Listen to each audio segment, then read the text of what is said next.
BBC. The British Broadcasting Corporation (BBC) is the national broadcaster of the United Kingdom. Headquartered at Broadcasting House in London, it is the world's oldest national broadcaster and the largest broadcaster in the world by number of employees, employing over 22,000 staff in total, of whom more than 19,000 are in public sector broadcasting. The total number of BBC staff amounts to 35,402, including part-time, flexible, and fixed contract staff. The BBC is established under a royal charter and operates under its agreement with the Secretary of State for Digital, Culture, Media and Sport.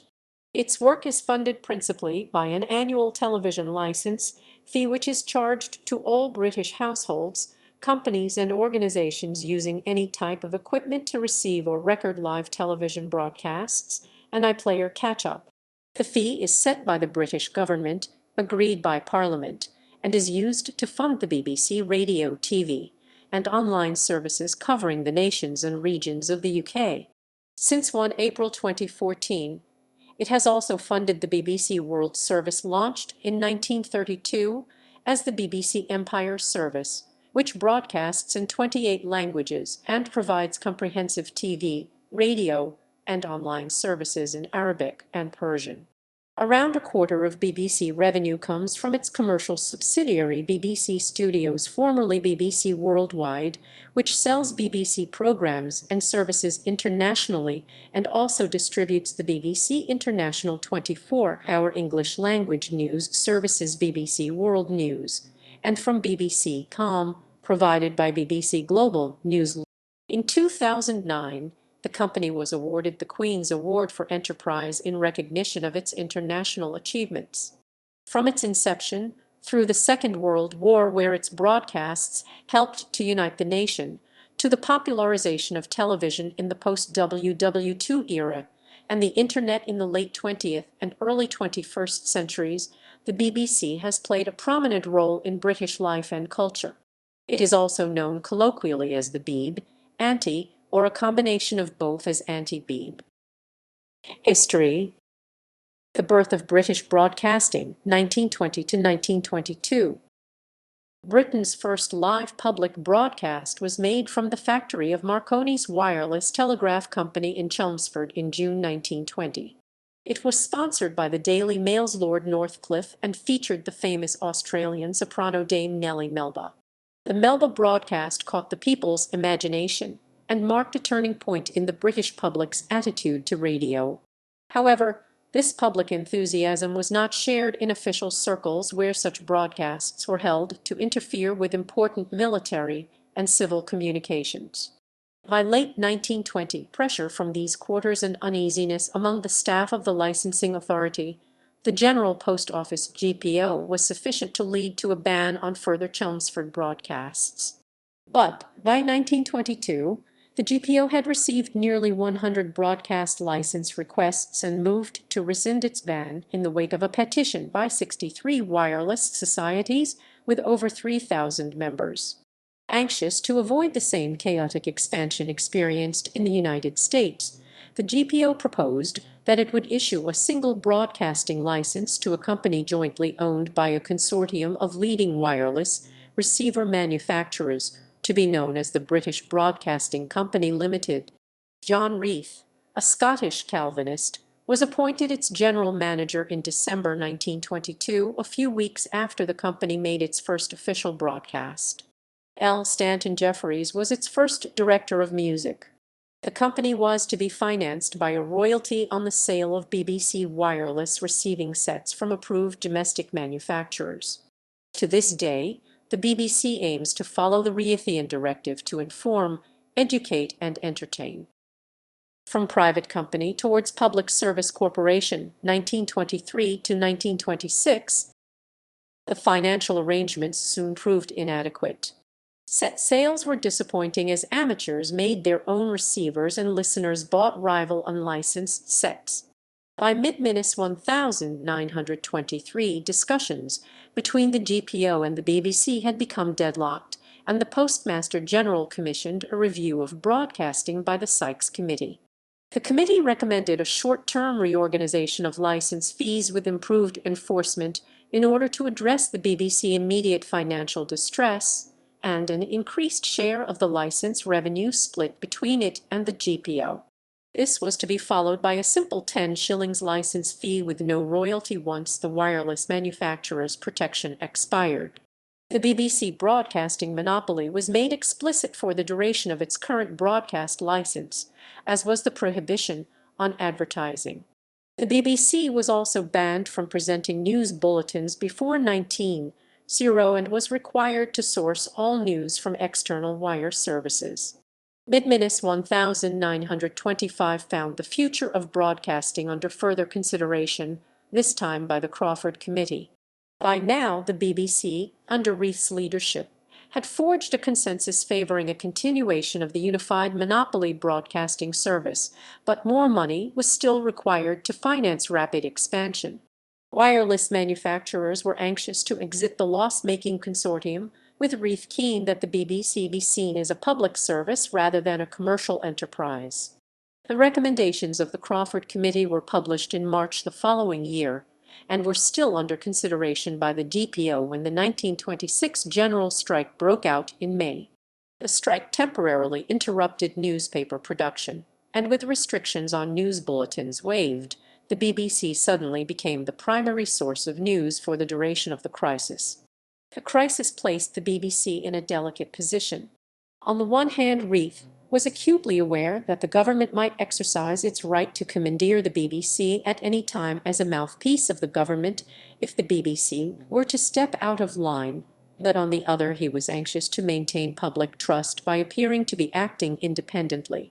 The government was divided on how to handle the BBC, but ended up trusting Reith, whose opposition to the strike mirrored the PMO. Although Winston Churchill in particular wanted to commandeer the BBC to use it to the best possible advantage, Reith wrote that Stanley Baldwin's government wanted to be able to say that they did not commandeer the BBC, but they know that they can trust us not to be really impartial. Thus, the BBC was granted sufficient leeway to pursue the government's objectives largely in a manner of its own choosing.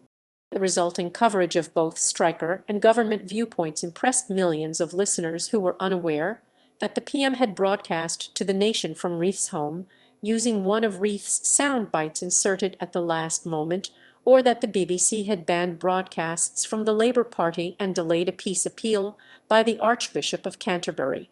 Supporters of the strike nicknamed the BBC the BFC for British Falsehood Company. Reith personally announced the end of the strike, which he marked by reciting from Blake's Jerusalem, signifying that England had been saved. While the BBC tends to characterize its coverage of the general strike by emphasizing the positive impression created by its balanced coverage of the views of government and strikers, Jean Seaton, professor of media history and the official BBC historian, has characterized the episode as the invention of modern propaganda in its British form. Reith argued that trust gained by authentic impartial news could then be used. Impartial news was not necessarily an end in itself. The BBC did well out of the crisis, which cemented a national audience for its broadcasting, and it was followed by the government's acceptance of the recommendation made by the Crawford Committee 1925-26 that the British Broadcasting Company be replaced by a non-commercial, Crown-chartered organization, the British Broadcasting Corporation. 1927 to 1939. The British Broadcasting Corporation came into existence on 1 January 1927, and Reith, newly knighted, was appointed its first Director General, to represent its purpose and stated values. The new corporation adopted the coat of arms, including the motto "Nation shall speak peace unto nation." British radio audiences had little choice apart from the upscale programming of the BBC. Reith, an intensely moralistic executive, was in full charge.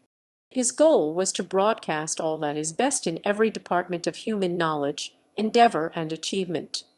The preservation of a high moral tone is obviously of paramount importance. Reith succeeded in building a high wall against an American style free for all in radio, in which the goal was to attract the largest audiences and thereby secure the greatest advertising revenue. There was no paid advertising on the BBC. All the revenue came from a tax on receiving sets. Highbrow audiences, however, greatly enjoyed it. At a time when American, Australian, and Canadian stations were drawing huge audiences cheering for their local teams with the broadcast of baseball, rugby, and hockey, the BBC emphasized service for a national rather than a regional audience. Boat races were well covered along with tennis and horse racing, but the BBC was reluctant to spend its severely limited airtime on long football or cricket games, regardless of their popularity. John Reith and the BBC, with support from the Crown, determined the universal needs of the people of Britain and broadcast content according to these perceived standards. Reith effectively censored anything that he felt would be harmful, directly or indirectly. While recounting his time with the BBC in 1935, Raymond Postgate claims that BBC broadcasters were made to submit a draft of their potential broadcast for approval.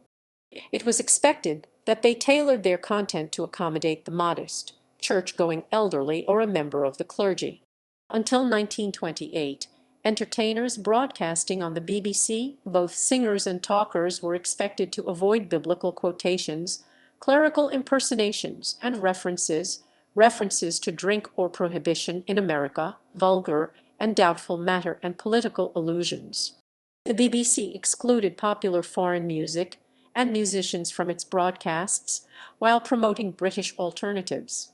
On 5 March 1928, Stanley Baldwin, the Prime Minister, maintained the censorship of editorial opinions on public policy, but allowed the BBC to address matters of religious, political, or industrial controversy. The resulting political talk series, designed to inform England on political issues, were criticized by members of Parliament, including Winston Churchill, David Lloyd George, and Sir Austen Chamberlain. Those who opposed these chats claimed that they silenced the opinions of those in Parliament who are not nominated by party leaders or party whips, thus stifling independent, non-official views. In October 1932, the policemen of the Metropolitan Police Federation marched in protest at a proposed pay cut. Fearing dissent within the police force and public support for the movement, the BBC censored its coverage of the events, only broadcasting official statements from the government. Throughout the 1930s, political broadcasts had been closely monitored by the BBC. In 1935, the BBC censored the broadcasts of Oswald Mosley and Harry Pollitt. Mosley was a leader of the British Union of Fascists, and Pollitt a leader of the Communist Party of Great Britain. They had been contracted to provide a series of 5 broadcasts on their party's politics. The BBC, in conjunction with the Foreign Office of Britain, first suspended this series and ultimately cancelled it without the notice of the public. Less radical politicians faced similar censorship. In 1938, Winston Churchill proposed a series of talks regarding British domestic and foreign politics and affairs, but was similarly censored. The censorship of political discourse by the BBC was a precursor to the total shutdown of political debate that manifested over the BBC wartime airwaves. The Foreign Office maintained that the public should not be aware of their role in the censorship. From 1935 to 1939, the BBC also attempted to unite the British Empire's radio waves, sending staff to Egypt, Palestine, Newfoundland, Jamaica, India, Canada, and South Africa. Reith personally visited South Africa, lobbying for state-run radio programs, which was accepted by South African Parliament in 1936. A similar program was adopted in Canada. Through collaboration with these state-run broadcasting centers, Reith left a legacy of cultural influence across the Empire of Great Britain with his departure from the corporation in 1938. Experimental television broadcasts were started in 1929, using an electromechanical 30-line system developed by John Logie Baird. Limited regular broadcasts using this system began in 1934, and an expanded service now named the BBC Television Service started from Alexandra Palace in November 1936, alternating between an improved Baird mechanical 240-line system and the all-electronic 405 line Marconi EMI. The superiority of the electronic system saw the mechanical system dropped early the following year. BBC versus other media. The success of broadcasting provoked animosities between the BBC and well-established media such as theatres, concert halls, and the recording industry. By 1929, the BBC complained that the agents of many comedians refused to sign contracts for broadcasting because they feared it harmed the artist by making his material stale, and that it reduces the value of the artist as a visible music hall performer. On the other hand, the BBC was keenly interested in a cooperation with the recording companies who in recent years have not been slow to make records of singers, orchestras, dance bands, etc., who have already proved their power to achieve popularity by wireless. Radio plays were so popular that the BBC had received 6,000 manuscripts by 1929, most of them written for stage and of little value for broadcasting. Day in and day out, manuscripts come in, and nearly all go out again through the post, with a note saying "we regret," etc. In the 1930s music broadcasts. Second World War.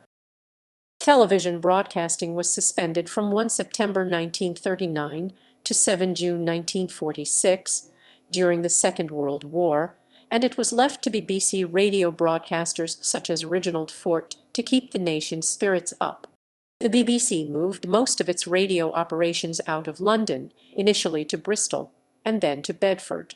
Concerts were broadcast from the Corn Exchange, the Trinity Chapel in St. Paul's Church. Bedford was the studio for the daily service from 1941 to 1945, and in the darkest days of the war in 1941, the Archbishops of Canterbury and York came to St. Paul's to broadcast to the UK and all parts of the world on BBC. Employees during the war included George Orwell, who spent 2 years with the broadcaster. During his role as Prime Minister during the Second World War, Winston Churchill would deliver 33 major wartime speeches by radio, all of which were carried by the BBC within the UK. On 18 June 1940, French General Charles de Gaulle, in exile in London as the leader of the Free French, made a speech broadcast by the BBC urging the French people not to capitulate to the Nazis. In 1938, John Reith and the British government, specifically the Ministry of Information, which had been set up for WW2, designed a censorship apparatus for the inevitability of war. Due to the BBC advancements in shortwave radio technology, the corporation could broadcast across the world during World War II. Within Europe, the BBC European Service would gather intelligence and information regarding the current events of the war in English. Regional BBC workers, based on their regional geopolitical climate, would then further censor the material their broadcasts would cover. Nothing was to be added outside the preordained news items. For example, the BBC Polish service was heavily censored due to fears of jeopardizing relations with the Soviet Union. Controversial topics, i.e. the contested Polish and Soviet border, the deportation of Polish citizens, the arrests of Polish Home Army members, and the Katyn massacre, were not included in Polish broadcasts. American radio broadcasts were broadcast across Europe on BBC channels. This material also passed through the BBC Censorship Office, which surveilled and edited American coverage of British affairs.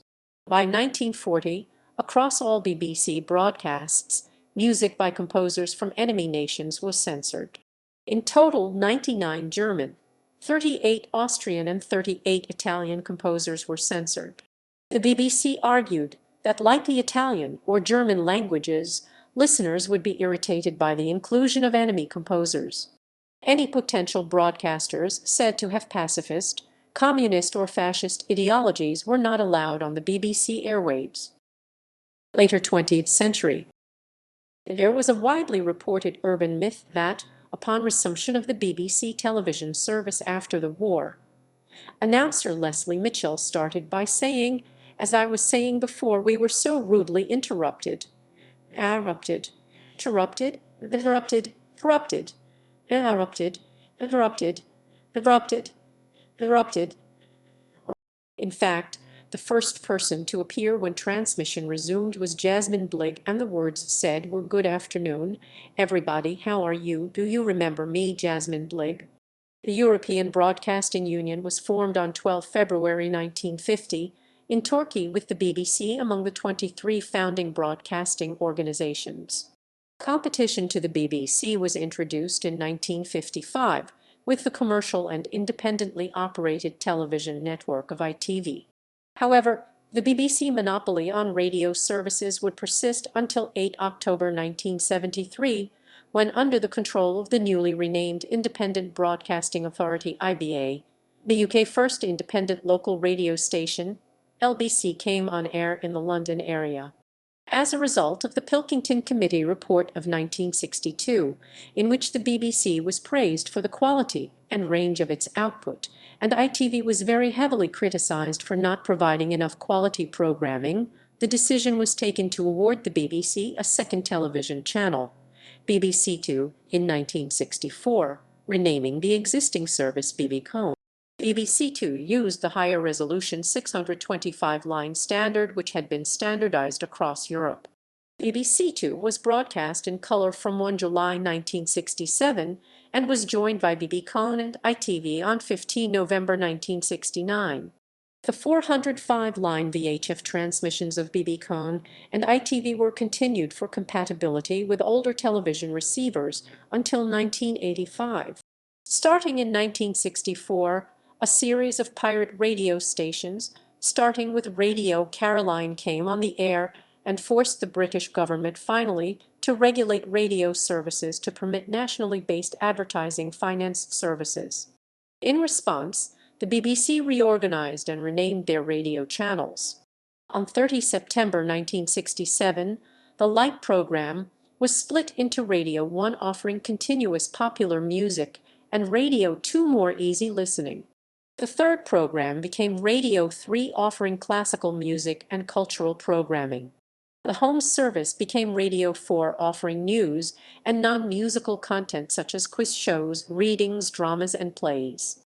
As well as the 4 national channels, a series of local BBC radio stations were established in 1967, including Radio London. In 1969, the BBC Enterprises Department was formed to exploit BBC brands and programs for commercial spin-off product. In 1979, it became a wholly owned limited company, BBC Enterprises Limited. In 1974, the BBC Teletext Service, CFAX, was introduced, created initially to provide subtitling, but developed into a news and information service. In 1978, BBC staff went on strike just before the Christmas, thus blocking out the transmission of both channels and amalgamating all 4 radio stations into one. Since the deregulation of the UK television and radio market in the 1980s, the BBC has faced increased competition from the commercial sector and from the advertiser-funded public service broadcaster Channel 4, especially on satellite television, cable television, and digital television services. In the late 1980s, the BBC began a process of divestment by spinning off and selling parts of its organization. In 1988, it sold off the Hulton Press Library, a photographic archive which had been acquired from the Picture Post magazine by the BBC in 1957. The archive was sold to Brian Deutsch and is now owned by Getty Images. During the 1990s, this process continued with the separation of certain operational arms of the corporation into autonomous but wholly owned subsidiaries, with the aim of generating additional revenue for program making. BBC Enterprises was reorganized and relaunched in 1995 as BBC Worldwide Limited. In 1998, BBC Studios, outside broadcasts, post-production, design, costumes, and wigs were spun off into BBC Resources Limited. The BBC Research Department has played a major part in the development of broadcasting and recording techniques. The BBC was also responsible for the development of the NICM stereo standard. In recent decades, a number of additional channels and radio stations have been launched, Radio 5 was launched in 1990 as a sports and educational station, but was replaced in 1994 with Radio 5 Live to become a live radio station, following the success of the Radio 4 service to cover the 1991 Gulf War. The new station would be a news and sports station. In 1997, BBC News 24, a rolling news channel, launched on digital television services, and the following year, BBC Choice was launched as the third general entertainment channel from the BBC. The BBC also purchased the Parliamentary Channel, which was renamed BBC Parliament. In 1999, BBC Knowledge launched as a multimedia channel, with services available on the newly launched BBC Text digital teletext service and on BBC Online. The channel had an educational aim which was modified later on in its life to offer documentaries. 2000 to 2011. In 2002, several television and radio channels were reorganized. BBC Knowledge was replaced by BBC 4 and became the BBC Arts and Documentaries channel. CBBC, which had been a programming strand as children's BBC since 1985, was split into CBBC and CBeebies for younger children, with both news services getting a digital channel, the CBBC channel and CBeebies channel. In addition to the television channels, new digital radio stations were created: 1 Extra, 6 Music, and BBC 7. BBC 1 Extra was a sister station to Radio 1 and specialized in modern black music. BBC 6 Music specialized in alternative music genres, and BBC 7 specialized in archive, speech, and children's programming. The following few years resulted in repositioning of some channels to conform to a larger brand. In 2003, BBC Choice was replaced by BBC 3 with programming for younger adults and shocking real-life documentaries.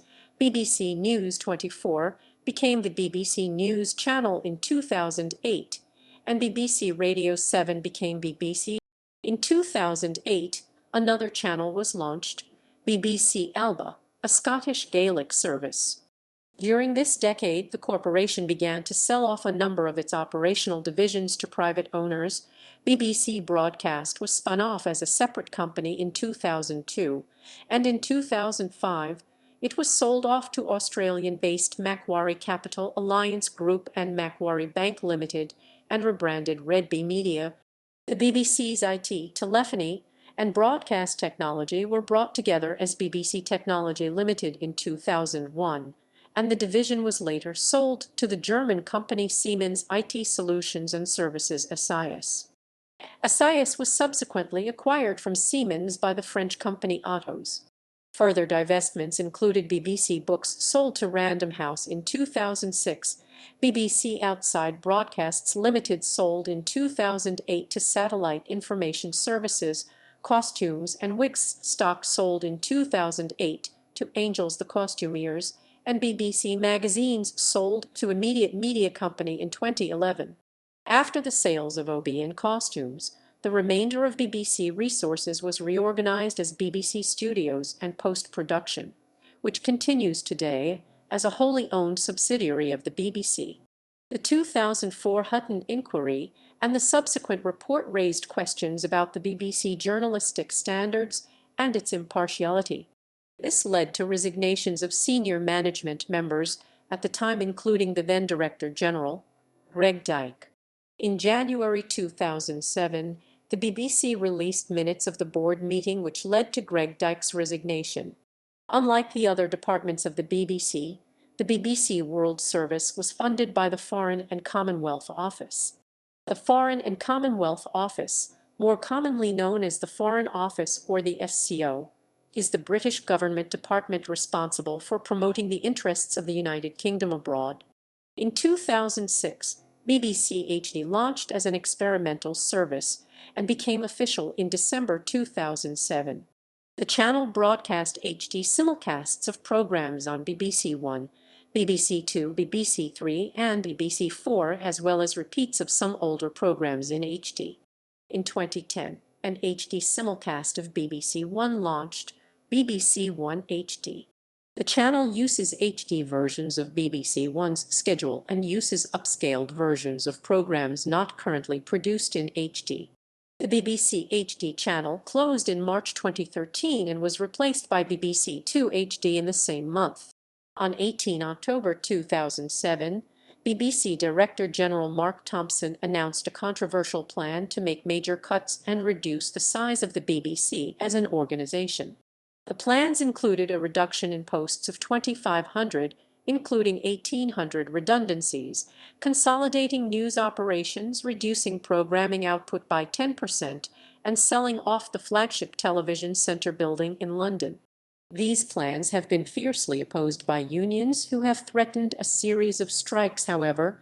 On 20 October 2010, the Chancellor of the Exchequer, George Osborne, announced that the television license fee would be frozen at its current level until the end of the current charter in 2016. The same announcement revealed that the BBC would take on the full cost of running the BBC World Service and the BBC Monitoring Service from the Foreign and Commonwealth Office, and partially finance the Welsh broadcaster S4C.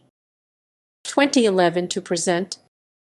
Further cuts were announced on 6 October 2011, so the BBC could reach a total reduction in their budget of 20%, following the license fee freeze in October 2010, which included cutting staff by 2,000 and sending a further 1,000 to the Media City UK development in Salford, with BBC Three moving online only in 2016. BBC HD was closed on 26 March 2013 and replaced with an HD simulcast of BBC Two, however, flagship programs. Other channels and full funding for CBBC and CBeebies would be retained. Numerous BBC facilities have been sold off, including New Broadcasting House on Oxford Road in Manchester. Many major departments have been relocated to Broadcasting House in central London and Media City UK in Salford, particularly since the closure of BBC Television Centre in March 2013. On 16 February 2016, the BBC Three television service was discontinued and replaced by a digital outlet under the same name, targeting its young adult audience with web series and other content. Under the new Royal Charter instituted 2017, the corporation must publish an annual report to Ofcom outlining its plans and public service obligations for the next year. In its 2017-18 report, released July 2017, the BBC announced plans to reinvent its output to better compete against commercial streaming services such as Netflix. These plans included increasing the diversity of its content on television and radio, a major increase in investments towards digital children's content, and plans to make larger investments in Wales, Scotland, and Northern Ireland to rise to the challenge of better reflecting and representing a changing UK. 2016, having to take on the £700 million cost for free TV licenses for the over -75 pensioners, and rapid inflation in drama and sport coverage costs was given as the reason. Duplication of management and content spending would be reduced, and there would be a review of BBC News. In 2020, the BBC announced a BBC News savings target of £80 million per year by 2022, involving about 507 reductions. BBC Director of News and Current Affairs Fran Unsworth said there would be further moves toward digital broadcasting, in part to attract back a youth audience and more pooling of reporters to stop separate teams covering the same news. In 2020, the BBC reported a £119 million deficit because of delays to cost reduction plans and the forthcoming ending of the remaining £253 million funding towards pensioner license fees would increase financial pressures. In January 2021, it was reported that former banker Richard Sharp would succeed David Clementi as chairman when he stepped down in February. Governance and corporate structure. The BBC is a statutory corporation, independent from direct government intervention, with its activities being overseen from April 2017 by the BBC Board and regulated by Ofcom. The chairman is Sir David Clementi. Charter. The BBC operates under a royal charter. The current charter came into effect on 1 January 2017 and runs until 31 December 2026. The 2017 charter abolished the BBC Trust and replaced it with external regulation by Ofcom, with governance by the BBC Board. Under the Royal Charter, the BBC must obtain a license from the Home Secretary. This license is accompanied by an agreement which sets the terms and conditions under which the BBC is allowed to broadcast. BBC Board. The BBC Board was formed in April 2017. It replaced the previous governing body, the BBC Trust, which in itself had replaced the Board of Governors in 2007. The board sets the strategy for the corporation, assesses the performance of the BBC Executive Board in delivering the BBC services, and appoints the Director General. Regulation of the BBC is now the responsibility of Ofcom. The board consists of the following members. Executive Committee. The Executive Committee is responsible for the day-to-day operations of the broadcaster. Consisting of senior managers of the BBC, the committee meets once per month and is responsible for operational management and delivery of services within a framework set by the board and is chaired by the Director General, currently Tim Davie, who is Chief Executive and from 1994 Editor-in-Chief. Operational divisions. The corporation has the following in-house divisions, covering the BBC output and operations. Content, headed by Charlotte Moore, is in charge of the corporation's television channels, including the commissioning of programming. Radio and Education, headed by James Purnell, is in charge of BBC radio and music content across the BBC under the BBC Music brand, including music programs on BBC television, events such as the BBC Proms, and the numerous orchestras such as the BBC Philharmonic, as well as the children's channel CBBC. News and Current Affairs, headed by Fran Unsworth, operates the BBC News operation, including the national, regional, and international output on television, radio, and online, as well as the output of the BBC Global News division. It is also in charge of the corporation's current affairs programming and have some responsibility for sports output. Design Plus Engineering, headed by Peter O'Kane, is in charge of digital output, such as BBC Online, BBC iPlayer, BBC Red Button service, and developing new technologies through BBC Research and Development. Managing Director Group, headed by Bob Shenanpan, BBC functions including finance, HR, strategy, security, and property. Nations and Regions, headed by Ken McQuarrie, is responsible for the corporation's divisions in Scotland, Northern Ireland, Wales, the English regions. Commercial divisions. The BBC also operates a number of wholly owned commercial divisions. BBC Studios is the former in-house television production, entertainment, music and events, factual and scripted drama, and comedy. Following a merger with BBC Worldwide in April 2018, it also operates international channels and sells programs and merchandise in the UK and abroad to gain additional income that is returned to BBC programs. It is kept separate from the corporation due to its commercial nature. BBC World News Department is in charge of the production and distribution of its commercial global television channel. It works closely with the BBC News Group. It also works with BBC Studios, the channel's distributor.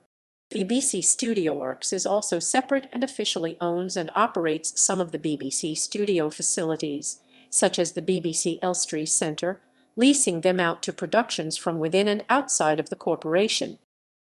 MFIV vetting policy. From as early as the 1930s until the 1990s, MFIV, the British Domestic Intelligence Service, engaged in vetting of applicants for BBC positions, a policy designed to keep out persons deemed subversive. In 1933, BBC Executive Colonel Alan Donnay began to meet the head of MFIV, Sir Vernon Kell, to informally trade information. From 1935, a formal arrangement was made wherein job applicants would be secretly vetted by MFIV.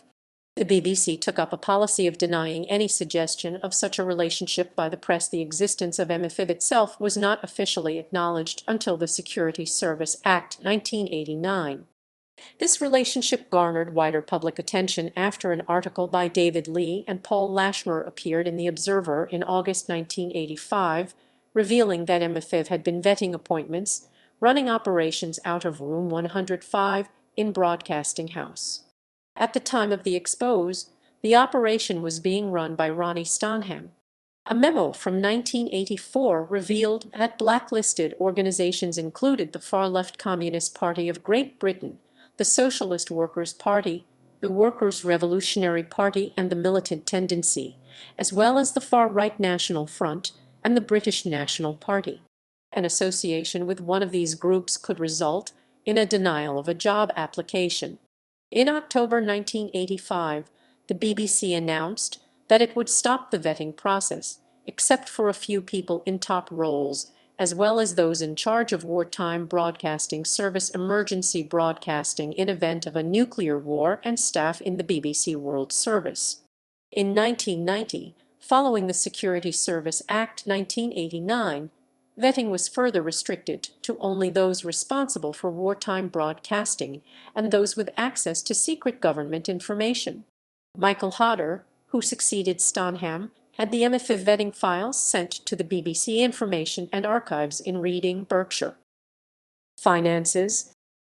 The BBC has the second largest budget of any UK-based broadcaster, with an operating expenditure of £4.722 billion in 2013/14 compared with £6. Revenue. Revenue. The principal means of funding the BBC is through the television license, costing £154.50 per year per household since April 2019. Such a license is required to legally receive broadcast television across the UK, the Channel Islands and the Isle of Man. No license is required to own a television used for other means or for sound-only radio sets, though a separate license for these was also required for non-TV households until 1971. The cost of a television license is set by the government and enforced by the criminal law. A discount is available for households with only black and white television sets. A 50% discount is also offered to people who are registered blind or severely visually impaired, and the license is completely free for any household containing anyone aged 75 or over. However, from August 2020, the license fee will only be waived if over 75 and receiving pension credit. The BBC pursues its license fee collection and enforcement under the trading name TV licensing. The revenue is collected privately by Capita, an outside agency, and is paid into the Central Government Consolidated Fund, a process defined in the Communications Act 2003. Funds are then allocated by the Department for Culture, Media and Sport (DCMS) and the Treasury, and approved by Parliament via legislation. Additional revenues are paid by the Department for Work and Pensions to compensate for subsidized licenses for eligible over-75-year-olds. The license fee is classified as a tax, and its evasion is a criminal offense. Since 1991, collection and enforcement of the license fee has been the responsibility of the BBC in its role as TV licensing authority.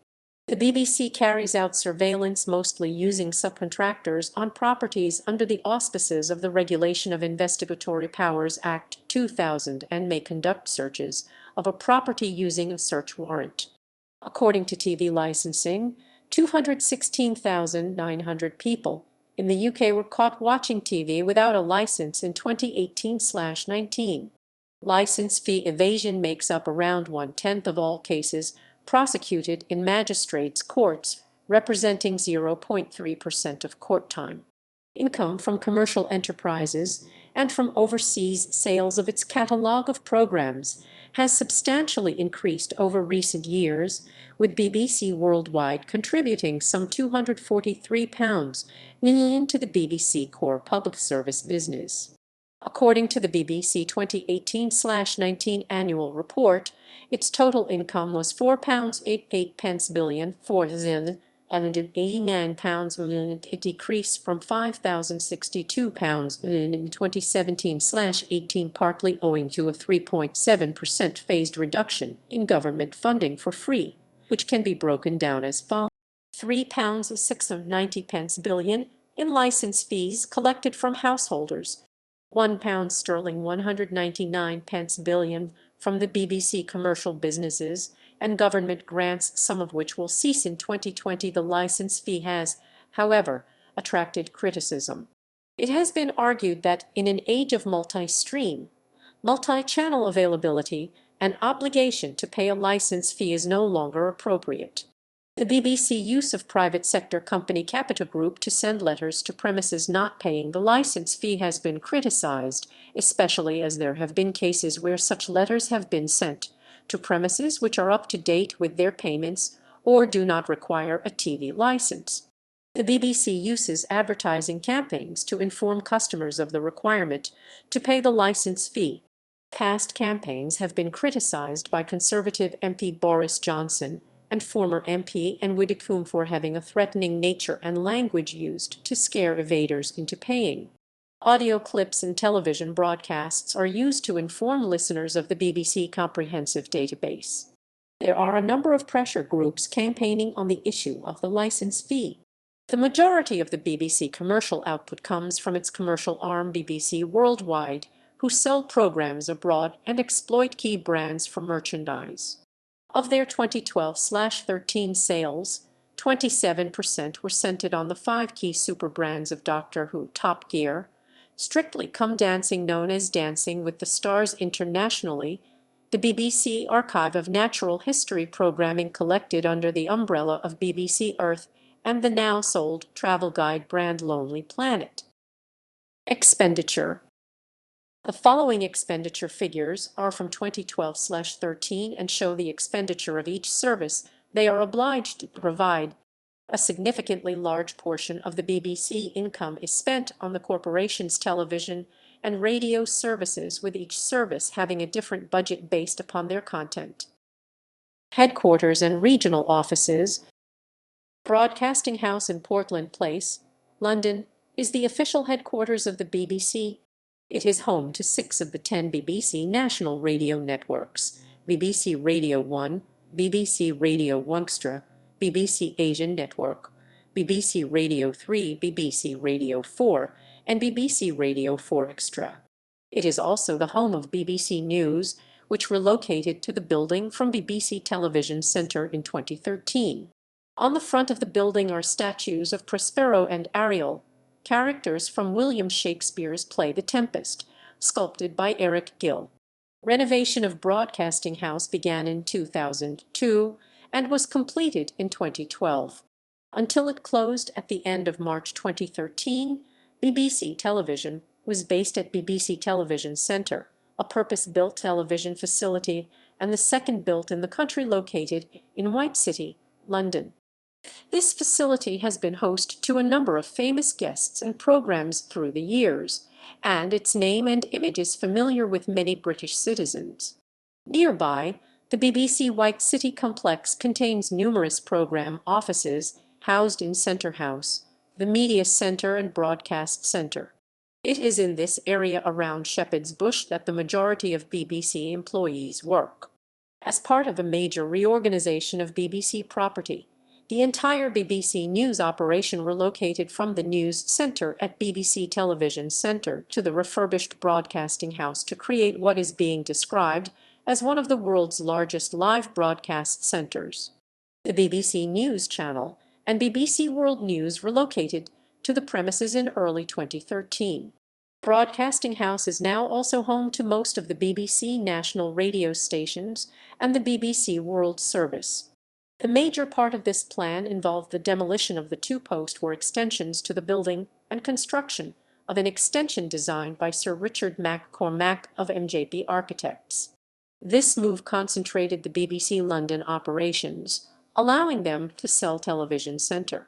In addition to the scheme above, the BBC is in the process of making and producing more programs outside London, involving production centres such as Belfast, Cardiff, Glasgow, Newcastle, and, most notably, in Greater Manchester, as part of the BBC North Project scheme, where several major departments, including BBC Northwest, as well as the two main sites in London Broadcasting House and White City, there are 7 other important BBC production centres in the UK, mainly specialising in different productions. Cardiff is home to BBC Cymru Wales, which specialises in drama production. Open since 2012 and containing 7 new studios, Roath is notable as the home of productions such as Doctor Who and Casualty.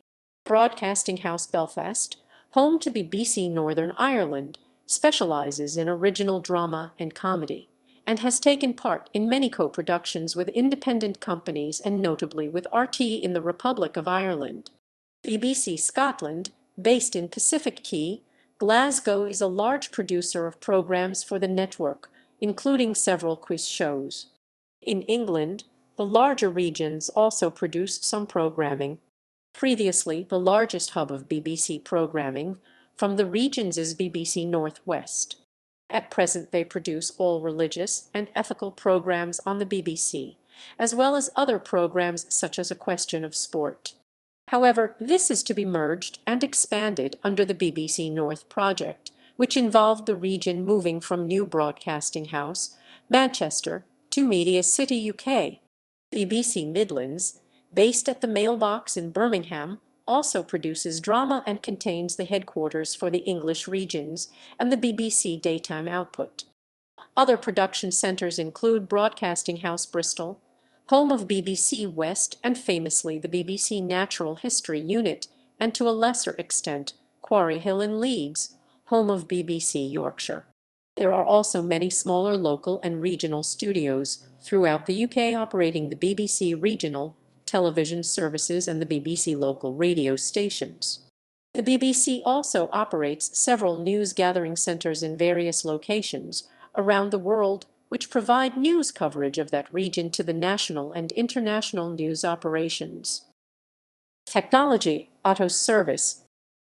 In 2004, the BBC contracted out its former BBC Technology division to the German engineering and electronics company Siemens IT Solutions and Services SIS, outsourcing its IT, telephony, and broadcast technology systems. When Otto's Origin acquired the SIS division from Siemens in December 2010 for EU £850,720, the BBC support contract also passed to Otto's, and in July 2011, the BBC announced to staff that its technology support would become an Otto's service. Siemens staff working on the BBC contract were transferred to Otto's. The BBC information technology systems are now managed by Otto's. In 2011, the BBC Chief Financial Officer Zoran Potel stated to the House of Commons Public Accounts Committee that, following criticism of the BBC management of major IT projects with Siemens such as the Digital Media Initiative, the BBC partnership with Otto's would be instrumental in achieving cost savings of around £64 million as part of the BBC. In 2012, the BBC Chief Technology Officer, John Linwood, expressed confidence in service improvements to the BBC technology provision brought about by Otto's. He also stated that supplier accountability had been strengthened following some high-profile technology failures which had taken place during the partnership with Siemens. Services. Television. The BBC operates several television channels nationally and internationally.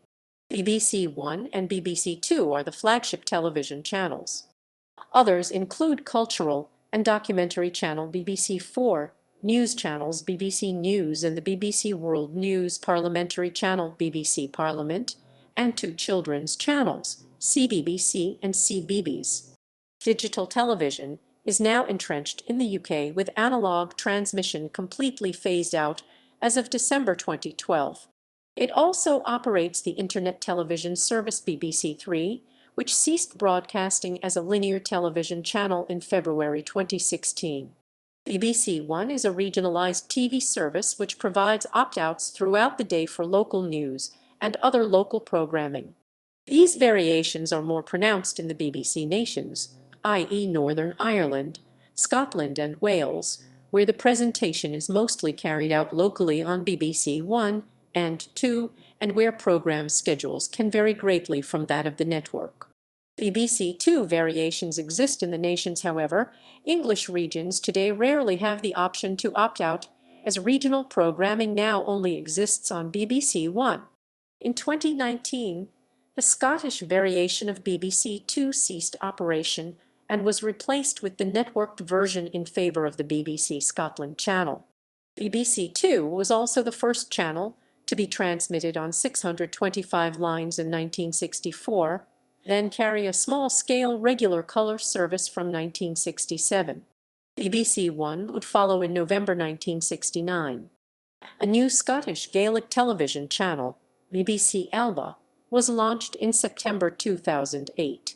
It is also the first multi-genre channel to come entirely from Scotland, with almost all of its programs made in Scotland. The service was initially only available via satellite, but since June 2011 has been available to viewers in Scotland on Freeview and cable television.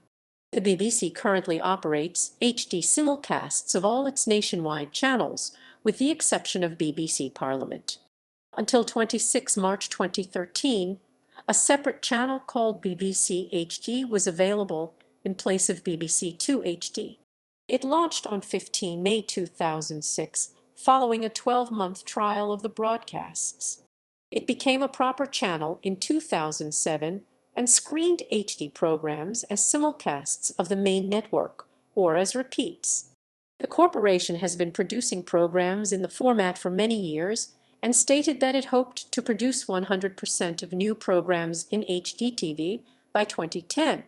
On 3 November 2010, a high-definition simulcast of BBC One was launched, entitled BBC One HD, and BBC Two HD launched on 26 March 2013, replacing BBC HD. Scotland's new television channel, BBC Scotland, launched in February 2019. In the Republic of Ireland, Belgium, the Netherlands, and Switzerland, the BBC channels are available in a number of ways. In these countries, digital and cable operators carry a range of BBC channels. These include BBC One, BBC Two, BBC Four, and BBC World News, although viewers in the Republic of Ireland may receive BBC services via overspill from transmitters in Northern Ireland or Wales, or via deflectors transmitters in the Republic, which rebroadcast broadcasts from the UK received off-air or from digital. Since 1975, the BBC has also provided its TV programs to the British Forces Broadcasting Service (BFBS), allowing members of UK military serving abroad to watch them on 4 dedicated TV channels. From 27 March 2013, BFBS will carry versions of BBC One and BBC Two, which will include children's programming from CBBC, as well as carrying programming from BBC Three on a new channel called BFBS Extra. Since 2008, all the BBC channels are available to watch online through the BBC iPlayer service. This online streaming ability came about following experiments with live streaming involving streaming certain channels in the UK. In February 2014, Director General Tony Hall announced that the corporation needed to save £100 million. In March 2014, the BBC confirmed plans for BBC Three to become an internet-only channel. BBC Genome Project. In December 2012, the BBC completed a digitization exercise, scanning the listings of all BBC programs from an entire run of about 4,500 copies of the Radio Times magazine from the first, 1923 issue to 2009 later listings already being held electronically. The BBC Genome Project, with an earlier 10 months of listings are to be obtained from other sources. They identified around 5 million programs, involving 8.5 million actors, presenters, writers, and technical staff. The Genome Project was opened to public access on 15 October 2014, with corrections to OCR errors and changes to advertised schedules being crowdsourced. Radio. The BBC has 10 radio stations serving the whole of the UK, a further 7 stations in the national regions Wales, Scotland, and Northern Ireland, and 39 other local stations serving defined areas of England. Of the 10 national stations, 5 are major stations and are available on FM and / or AIM as well as on DAB and online. These are BBC Radio 1, offering new music and popular styles, and being notable for its chart show BBC Radio 2, playing adult contemporary, country, and soul music amongst many other genres, BBC Radio 3, presenting classical and jazz music together, with some spoken word programming of a cultural nature. In addition to these 5 stations, the BBC runs a further 5 stations that broadcast on DAB and online only. These stations supplement and expand on the Big 5 stations, and were launched in 2002. BBC Radio 1 Extra Sisters Radio 1, and broadcasts new black music and urban tracks. BBC Radio 5 Live Sports Extra Sisters 5 Live, and offers extra sport analysis, including broadcasting sports that previously were not covered. BBC Radio 6 Music offers alternative music genres and is notable as a platform for new artists. BBC Radio 7, later renamed BBC Radio 4 Extra, provided archive drama, comedy, and children's programming. Following the change to Radio 4 Extra, the service has dropped a defined children's strand in favor of family-friendly drama and comedy. In addition, new programs to complement Radio 4 programs were introduced, such as Ambridge Extra and Desert Island Discs Revisited. The final station is the BBC Asian Network, providing music, talk, and news to this section of the community. This station evolved out of local radio stations serving certain areas, and as such this station is available on medium wave frequency in some areas of the Midlands. As well as the national stations, the BBC also provides 40 BBC local radio stations in England and the Channel Islands, each named for and covering a particular city and its surrounding area, e.g. BBC Radio Bristol, county or region, e.g. BBC Three Counties Radio, or geographical area, e.g. BBC Radio Solent. A further 6 stations broadcast in what the BBC terms the national regions, Wales, Scotland, and Northern Ireland. These are BBC Radio Wales in English, BBC Radio Cymru in Welsh, BBC Radio Scotland in English, BBC Radio Nain Gaedhil in Scottish Gaelic, BBC Radio Ulster, and BBC Radio Foyle, the latter being an opt-out station from Radio Ulster for the northwest of Northern Ireland. The BBC UK national channels are also broadcast in the Channel Islands and the Isle of Man, although these Crown dependencies are outside the UK, and in the former there are 2 local stations, BBC Guernsey and BBC Radio Jersey. There is no BBC local radio station, however, in the Isle of Man, partly because the island has long been served by the popular independent commercial station, Manx Radio, which predates the existence of BBC local radio. BBC services in the dependencies are financed from television license fees, which are set at the same level as those payable in the UK, although collected locally. This is the subject of some controversy in the Isle of Man since, as well as having no BBC local radio service, the island also lacks a local television news service analogous.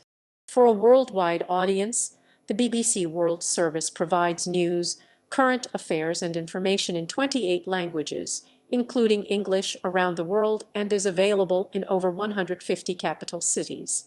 It is broadcast worldwide on shortwave radio, DAB, and online, and has an estimated weekly audience of 192 million, and its websites have an audience of 38 million people per week.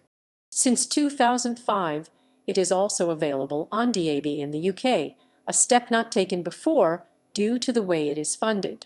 The service is funded by a parliamentary grant and aid, administered by the Foreign Office. However, following the government's spending review in 2011, this funding will cease, and it will be funded for the first time through the license fee. In recent years, some services of the World Service have been reduced.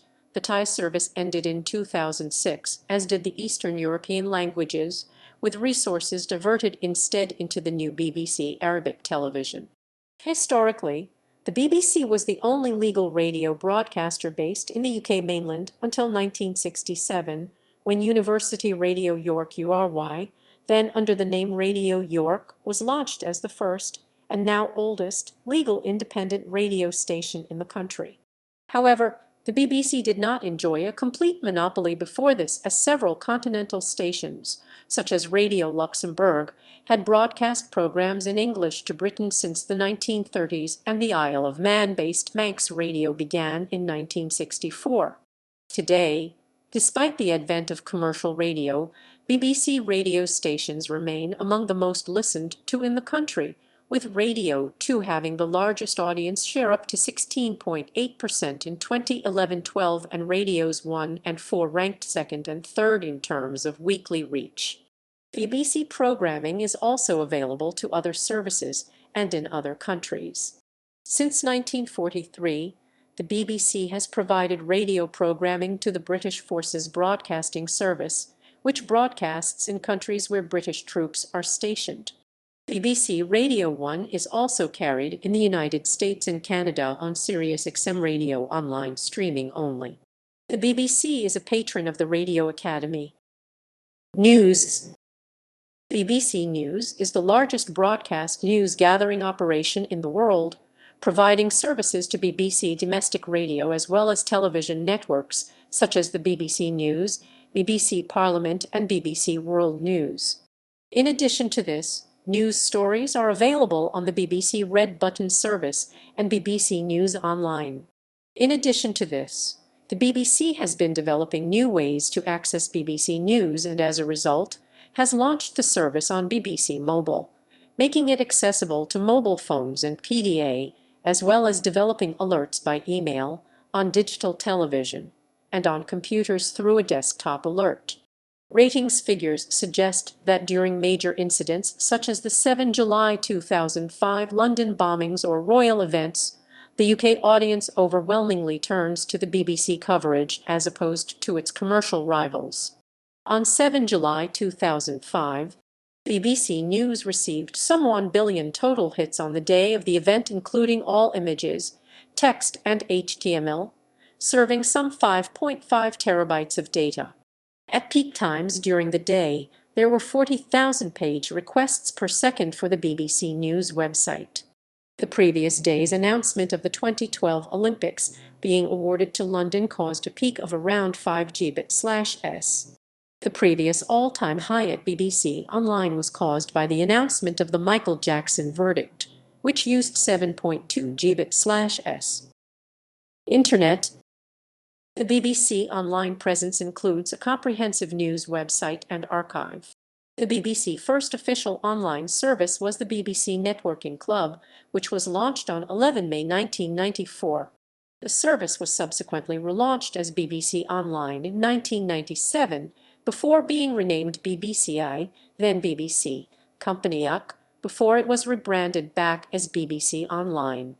The website is funded by the license fee, but uses GIP technology, allowing advertisements to be carried on the site when viewed outside of the UK.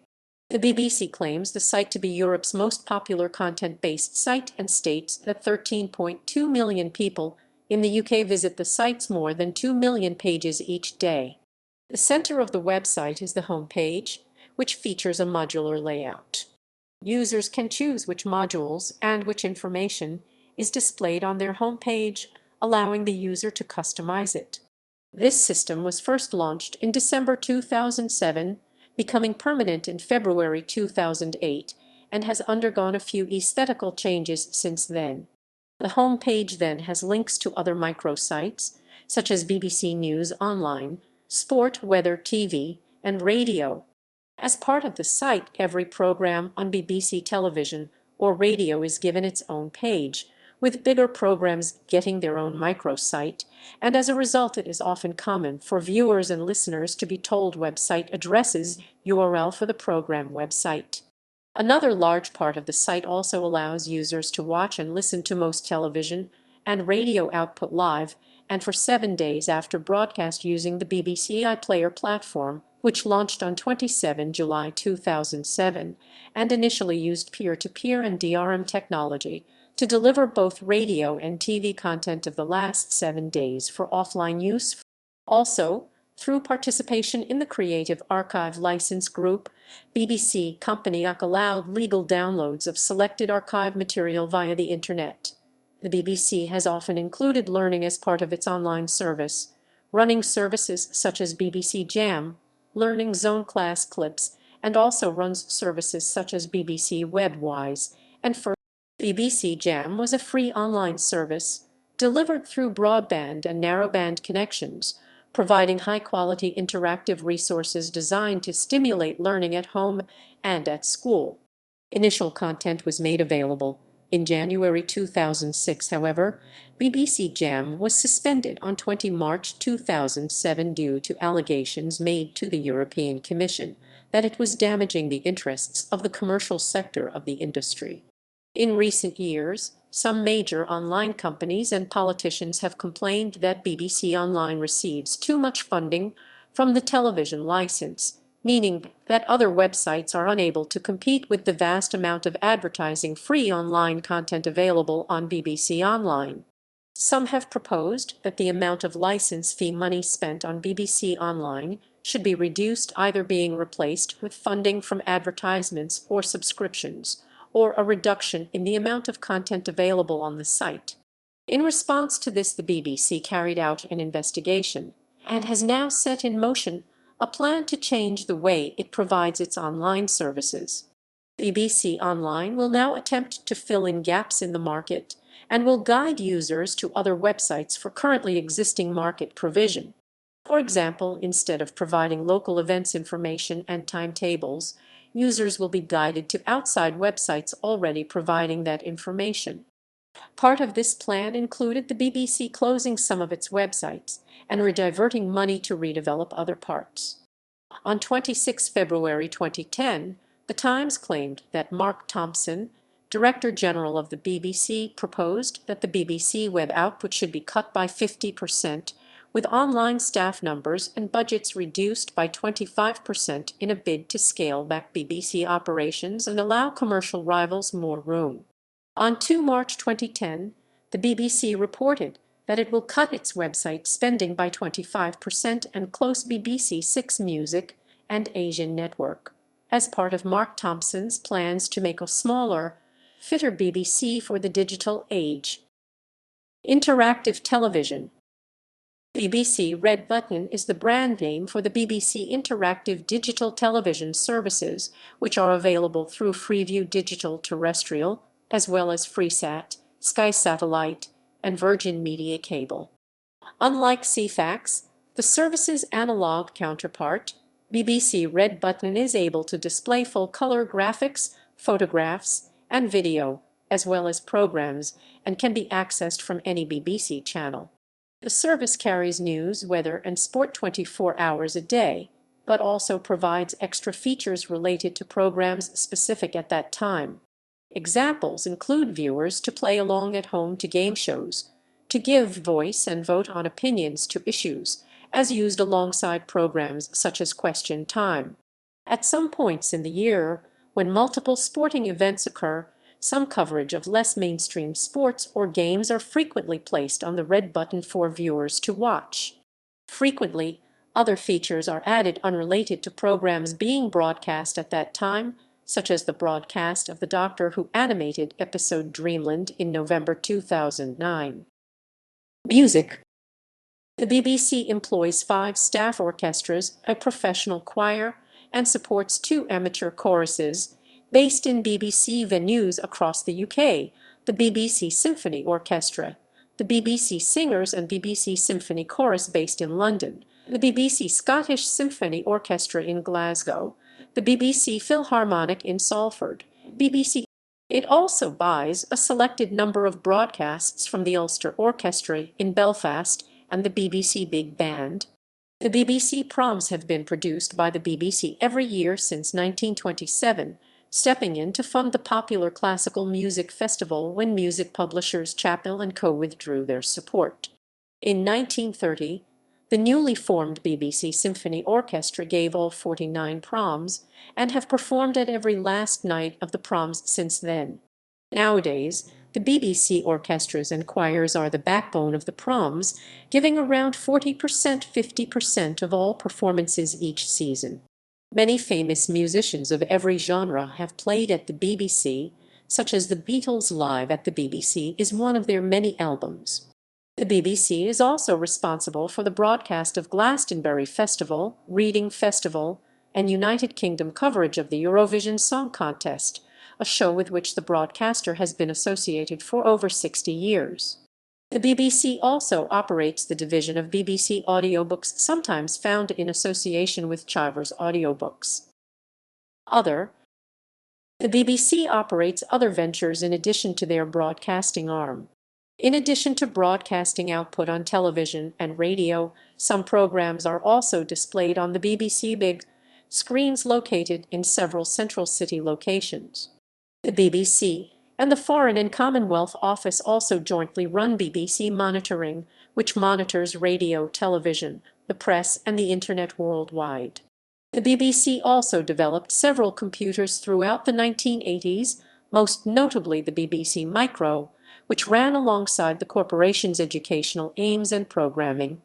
In 1951, in conjunction with Oxford University Press, the BBC published the BBC Hymn Book, which was intended to be used by radio listeners to follow hymns being broadcast. The book was published both with and without music, the music edition being entitled the BBC Hymn Book with Music. The book contained 542 popular hymns. CFAX. The BBC provided the world's first teletext service called CFAX, near homonymous with CFAX, on 23 September 1974 until 23 October 2012 on the BBC One analog channel. It showed informational pages such as news, sport, and the weather. On New Year's Eve in 1974, competition from ITV Oracle tried to compete with CFAX. Oracle closed on New Year's Eve, 1992. During its lifetime, it attracted millions of viewers, right up to 2012, prior to the digital switchover in the United Kingdom. It ceased transmission at 23:32:19 BST on 23 October 2012 after 38 years. Since then, the BBC Red Button service has provided a digital-like information system that replaced CFAX. BritBox, Spox. In 2016, the BBC, in partnership with fellow UK broadcasters ITV and Channel 4, who later withdrew from the project, set up Project Kangaroo to develop an international online streaming service to rival services such as Netflix and Hulu. During the development stages, Britflix was touted as a potential name. However, the service eventually launched as BritBox in March 2017. The online platform shows a catalogue of classic BBC and ITV shows, as well as making a number of programs available shortly after their UK broadcast. As of 2019, BritBox is available in the United States and Canada, with the potential availability for new markets in the future, including the UK by late 2019. In October 2019, BritBox was released in its testing phase in the UK. Commercial activities. BBC Studios, formerly BBC Worldwide, is the wholly owned commercial subsidiary of the BBC, responsible for the commercial exploitation of BBC programs and other properties, including a number of television stations throughout the world. It was formed following the restructuring of its predecessor, BBC Enterprises, in 1995. The company owns and administers a number of commercial stations around the world, operating in a number of territories and on a number of different platforms. The channel BBC Entertainment shows current and archive entertainment programming to viewers in Europe, Africa, Asia, and the Middle East, with the BBC Studios channels BBC America and BBC Canada joint venture, with Chorus Entertainment showing similar programming in the North America region and BBC Up in the Australasia region. The company also airs two channels aimed at children, an international CBeebies channel and BBC Kids, a joint venture with Knowledge Network Corporation, which airs programs under the CBeebies and BBC K-Browns. The company also runs the channels BBC Knowledge, broadcasting factual and learning programs, and BBC Lifestyle, broadcasting programs based on themes of food, style, and well-being. In addition to this, BBC Studios runs an international version of the channel BBC HD and provides HD simulcasts of the channels BBC Knowledge and BBC America. BBC Studios also distributes the 24-hour international news channel BBC World News. The station is separate from BBC Studios to maintain the station's neutral point of view, but is distributed by BBC Studios. The channel itself is the oldest surviving entity of its kind and has 50 foreign news bureaus and correspondents in nearly all countries in the world. As officially surveyed, it is available to more than 294 million households, significantly more than CNN, estimated 200 million. In addition to these international channels, BBC Studios also owns the UP network of 7 channels. These channels contain BBC archive programming to be rebroadcast on their respective channels: Alibi, crime dramas, Dave's Slogan, the home of witty banter, drama, launched in 2013, Eden, Nature, Gold, Comedy, W Entertainment, and Yesterday, History programming. In addition to these channels, many BBC programs are sold via BBC Studios to foreign television stations, with comedy, documentaries, and historical drama productions being the most popular. In addition, BBC Television News appears nightly on many public broadcasting service stations in the United States, as do reruns of BBC programs such as EastEnders, and in New Zealand on TVNZ1. In addition to programming, BBC Studios produces material to accompany programs.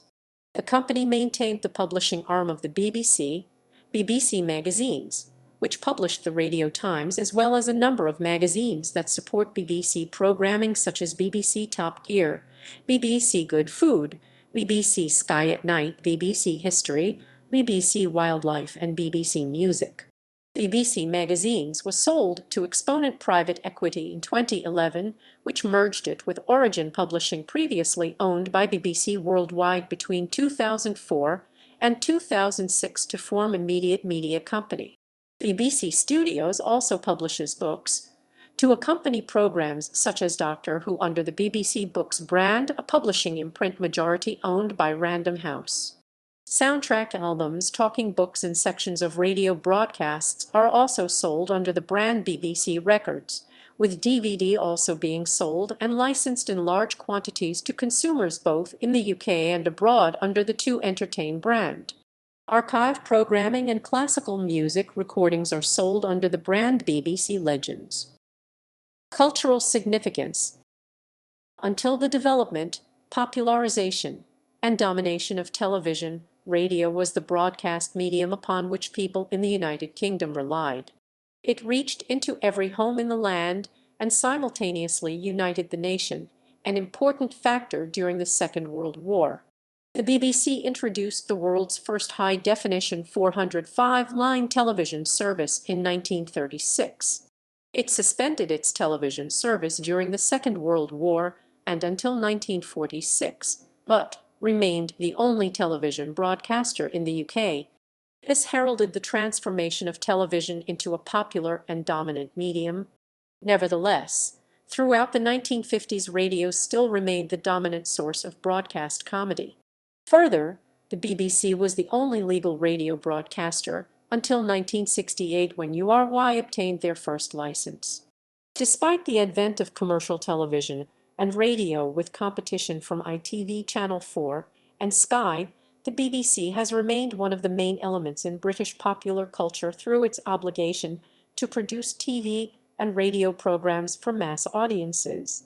However, the arrival of BBC Two allowed the BBC also to make programs for minority interests in drama, documentaries, current affairs, entertainment, and sport. Examples Cited include the television series Civilization, Doctor Who, I, Claudius Monty Python's Flying Circus, Pot Black, and Tonight, but other examples can be given in each of these fields, as shown by the BBC entries in the British Film Institute's 2000 list of the 100 greatest British television programmes, with the BBC acclaimed Top of the Pops, the world's longest-running weekly music show, first aired in January 1964, with the Rolling Stones the first to perform on it. Some BBC shows have had a direct impact on society. For example, the Great British Bake Off is credited with reinvigorating interest in baking throughout the UK, with stores reporting sharp rises in sales of baking ingredients and accessories. The export of BBC programs both through services like the BBC World Service and BBC World News, as well as through the channels operated by BBC Worldwide, means that audiences can consume BBC productions worldwide. The term BBC English was used as an alternative name for received pronunciation, and the English Pronouncing Dictionary uses the term BBC pronunciation to label its recommendations. However, the BBC itself now makes more use of regional accents in order to reflect the diversity of the UK, while continuing to expect clarity and fluency of its presenters. From its starchy beginnings, the BBC has also become more inclusive and now attempts to accommodate the interests of all strata of society and all minorities because they all pay the license fee. Colloquial terms. Older domestic UK audiences often refer to the BBC as the Beeb, a nickname originally coined by Peter Sellers on The Goon Show in the 1950s, when he referred to the BBC. It was then borrowed, shortened and popularized by radio DJ Kenny Everett. David Bowie's recording sessions at the BBC. Another nickname, now less commonly used, is Auntie, said to originate from the old-fashioned Auntie knows best attitude, or the idea of aunties and uncles who are present in the background of one's life, but possibly a reference to the aunties and uncles who presented children's programs in the early days, in the days when John Reith, the BBC first Director General, was in. The term auntie for the BBC is often credited to radio disc jockey Jack Jackson. To celebrate the 50th anniversary of the BBC, the song Auntie was released in 1972. The two nicknames have also been used together as Auntie Beeb. Controversy and criticism. Logo and symbols.